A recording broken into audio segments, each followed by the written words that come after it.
Assalamualaikum warahmatullahi wabarakatuh dan salam sejahtera kepada pensyarah serta rakan-rakan sekalian.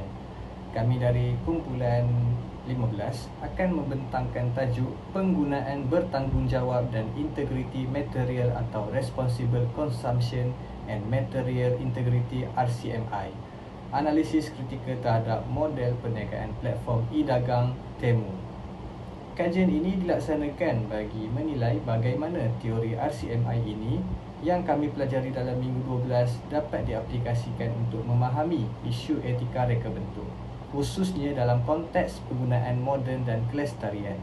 Melalui kajian kes Temu, kami akan membincangkan hubungan antara budaya penggunaan, strategi pemasaran, tanggungjawab etika serta cabaran terhadap pembangunan mampan.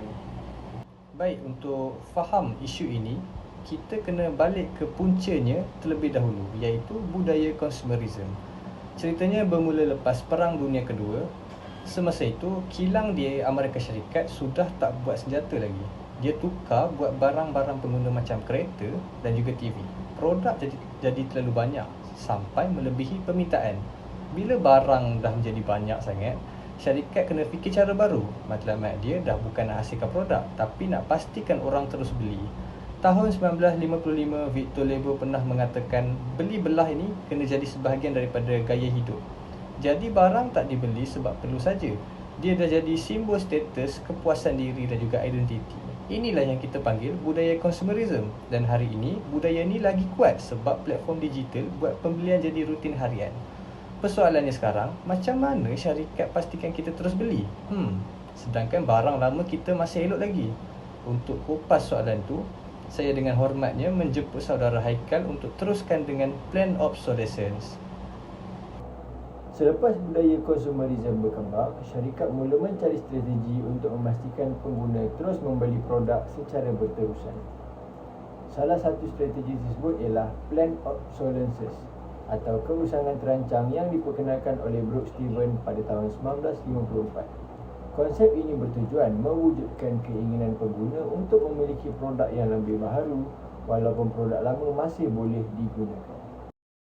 Terdapat dua bentuk utama planned obsolescence. Yang pertama ialah keusangan fungsian, iaitu produk direka dengan jangka hayat yang singkat sehingga pengguna perlu menggantikannya apabila rosak. Yang kedua ialah keusangan psikologi, iaitu produk masih berfungsi dengan baik tetapi perubahan trend, reka bentuk dan strategi pemasaran menyebabkan pengguna merasakan produk tersebut sudah lapuk dan tidak relevan lagi. Oleh itu, pengguna sering membuat keputusan pembelian bukan kerana keperluan sebenar, tetapi kerana dipengaruhi oleh persepsi bahawa produk baharu lebih menarik dan lebih bernilai. Selain planned obsolescence, terdapat juga satu fenomena yang dikenali sebagai green gap. Green gap merujuk kepada jurang antara kesedaran pengguna terhadap kepentingan kelestarian dengan tindakan sebenar mereka ketika membuat pembelian. Ramai pengguna menyatakan bahawa mereka prihatin terhadap alam sekitar, namun masih memilih produk yang murah atau mengikut trend berbanding produk yang lebih lestari. Bagi mengatasi isu ini, kuliah minggu 12 memperkenalkan kerangka Responsible Consumption and Material Integrity atau RCMI. Kerangka ini menegaskan bahawa kelestarian perlu bermula daripada reka bentuk produk, proses pengeluaran dan hubungan dengan pengguna, bukannya bergantung kepada pemasaran semata-mata. RCMI dibina berdasarkan 4 tahap utama, iaitu ketahanan produk, rantaian bekalan mampan, ekonomi kitaran dan isyarat kepercayaan pasaran. Pensyarah turut menjelaskan bahawa kepercayaan pengguna hanya dapat dibina apabila 3 tahap asas dilaksanakan dengan berkesan dan bukannya melalui pengiklanan semata-mata.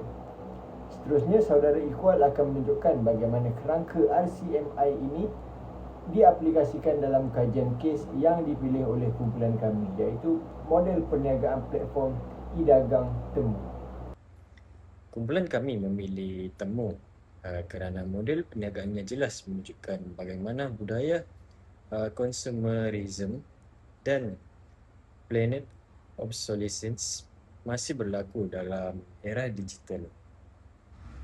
Temu menggunakan model factory to consumer, iaitu produk dihantar terus daripada pengeluar kepada pengguna, sekaligus membolehkan harga ditawarkan kepada kadar yang sangat rendah. Selain itu, Temu turut menggunakan pelbagai strategi pemasaran seperti diskaun besar-besaran, kupon, promosi, masa terhad dan ganjaran dalam aplikasi bagi menggalakkan pengguna membuat pembelian secara berulang. Keadaan ini bukan sahaja meningkatkan jumlah jualan, malah mendorong pengguna membeli lebih banyak daripada keperluan sebenar. Daripada perspektif teori RCMI, isu utama bukanlah harga yang murah, tetapi bagaimana strategi tersebut membentuk budaya pengguna berterusan. Hal ini menunjukkan bahawa model perniagaan temu mempunyai kaitan yang rapat dengan konsep consumerism, planet obsolescence dan green gap yang telah dibincangkan sebelum ini. Untuk slide seterusnya, kami menganalisis temu menggunakan dua tahap pertama dalam kerangka responsible consumption and material integrity. Tahap pertama ialah ketahanan produk. RCMI menegaskan bahawa produk yang baik perlu tahan lama, mudah dibaiki dan mampu digunakan dalam jangka masa yang panjang. Namun, dalam model temu, harga yang sangat rendah menyebabkan sebahagian penggunaan lebih cenderung menggantikan produk yang rosak berbanding membaikinya. Keadaan ini boleh meningkatkan penggunaan sumber dan menghasilkan lebih banyak sisa. Tahap kedua ialah rantaian bekalan mampat. RCMI menekankan bahawa kelestarian bukan sahaja bergantung kepada produk, tetapi juga melibatkan keseluruhan projek pengeluaran. Oleh itu, aspek seperti penggunaan bahan mentah, pelepasan karbon dan ketelusan rantaian bekalan menjadi cabaran utama dalam memastikan operasi yang benar-benar mampat. Secara keseluruhannya, analisis pada dua tahap ini ianya menunjukkan bahawa model perniagaan temu masih mempunyai ruang yang diperkukuh supaya lebih selaras dengan prinsip penggunaan bertanggungjawab yang digariskan dalam kerangka RCMI. Seterusnya, Salman akan menggantikan analisis bagi tahap ketiga dan tahap keempat serta hubungannya dengan matlamat pembangunan mampan atau SDG. Saya akan meneruskan pembentangan bagi tahap 3 dan tahap 4 dalam kerangka RCMI serta kaitan SDG. Tahap 3 ialah ekonomi kitaran yang menekankan penggunaan semula, pembaikan dan kitar semula produk bagi mengurangkan perbandingan. Namun dalam kes temu, harga produk yang sangat murah menyebabkan pengguna lebih cenderung membeli barangan baru berbanding membaiki atau menggunakan semula. Hal ini menunjukkan amalan ekonomi kitaran masih belum dilaksanakan secara menyeluruh. Tahap 4 pula ialah isyarat kepercayaan pasaran pengguna bukan hanya bergantung kepada harga murah atau promosi, tapi juga kepada kualiti produk, ketulusan rantaian bekalan dan komitmen syarikat terhadap kelestarian. Kajian ini juga berkaitan dengan SDG 12 iaitu penggunaan dan pengeluaran bertanggungjawab, SDG 13 iaitu tindakan serta perubahan iklim, serta SDG 9 menekankan industri dan inovasi secara mapan.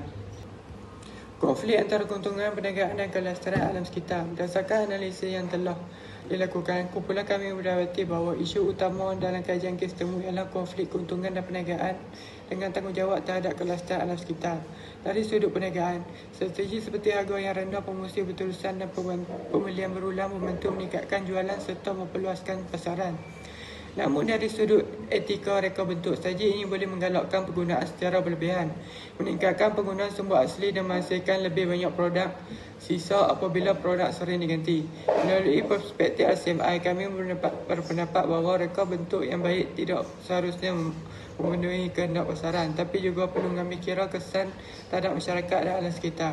Oleh itu, kejayaan satu model perniagaan bukan hanya diukur melalui keuntungan diperolehi, tapi juga menyokong keupayaan dan bertanggungjawab dan pembangunan yang mapan. Seterusnya, Haris akan membentangkan tahap keputusan kumpulan serta kesimpulan keseluruhan daripada kajian kes ini. Sebagai kesimpulannya, kajian kes temu ini menunjukkan bahawa budaya consumerism dan plain obsolescence yang berkembang sejak era selepas Perang Dunia Kedua ini masih memberi pengaruh yang besar terhadap corak penggunaan masyarakat pada hari ini. Melalui aplikasi kerangka Responsible Consumption and Material Integrity ini, kami mendapati bahawa usaha mencapai kelestarian tidak boleh bergantung kepada pengguna sahaja.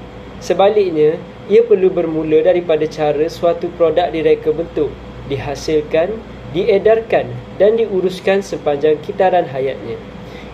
Kajian ini juga membuktikan bahawa reka bentuk bukan sekadar menghasilkan produk yang menarik atau mampu meningkatkan keuntungan syarikat sahaja. Sebaliknya, reka bentuk turut membawa tanggungjawab dan memastikan kesejahteraan masyarakat, pemeliharaan alam sekitar dan penggunaan sumber secara berhemah. Akhir sekali, kumpulan kami ini ingin menegaskan bahawa produk yang benar-benar lestari bukanlah produk yang paling murah atau paling popular, tetapi produk yang mampu memberikan nilai jangka panjang kepada pengguna tanpa menjejaskan keupayaan generasi akan datang untuk memenuhi keperluan mereka. Sekian, terima kasih atas perhatian yang telah diberikan.